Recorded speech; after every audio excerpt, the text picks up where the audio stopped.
আর আরেকটা বিষয় হচ্ছে যে এবার কিন্তু যারা প্রচারণা করবে তাদেরকে একটু ভোটারদেরকে একটু সচেতন অ্যাওয়ারনেস নিয়ে আসতে হবে যে এবার কিন্তু ভোট দুটো দিতে হবে।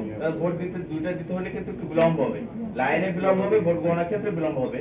সেই ক্ষেত্রে আপনাদেরকে যারা প্রতিনিধি থাকবে, যারা ভোটার থাকবে, তাদেরকে কিন্তু বিষয়টা একটু বোঝাইতে হবে। কিন্তু সবাই ধৈর্যশীলতা, বিশেষ করে লাইন নিয়ে কিন্তু অনেক ঝামেলা হয়। এই লাইনটা যেন সুশৃঙ্খল হয়, আমরা পুলিশের লোক, আমাদের আইন শৃঙ্খলা বাহিনীর লোক থাকবেই, পাশাপাশি আপনাদের সহযোগিতা সেক্ষেত্রে আমাদের দরকার হবে। আর প্রচারণার সময় যেন উস্কানিমূলক বক্তব্য না দেয়, বিষয়টা আপনারা অবশ্যই খেয়াল রাখবেন, দেখবেন কেউ কাউকে যেন আমরা আঘাত না করি, যাতে যার পরিপ্রেক্ষিতে আমাদের আইন শৃঙ্খলা পরিস্থিতি অবরোধ হতে পারে, সেই বিষয়গুলো আপনারা একটু খেয়াল করবেন।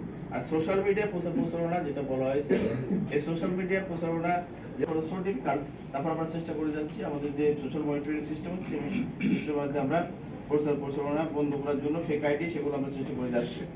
আর বিশেষ করে সংখ্যালঘু সম্প্রদায়ের উপরে আঘাত সৃষ্টি করে কিংবা মন্দির প্যাগোডা এগুলোতে কেউ সন্ত্রাসী কিংবা অপচেষ্টাকারী, তারা কিন্তু এই সমস্ত জায়গায় হামলা টামলা করে কিন্তু এই নির্বাচনকে বাধাগ্রস্ত করতে পারে। এই বিষয়গুলো আপনাদের কাছে রিকোয়েস্ট থাকবে যে আপনারা সবাই একটু সজাগ থাকবেন, যাতে এরকম কেউ কিছু না করতে পারে। আর অনেকগুলো বিষয় মেকিং তৈরি হয় যে অমুক প্রার্থীকে ফাঁসানোর জন্য অমুক একটু প্রভাব বিস্তার করছে, অমুকের ভোট বেশি আছে, এই লোককে ফাঁসানোর জন্য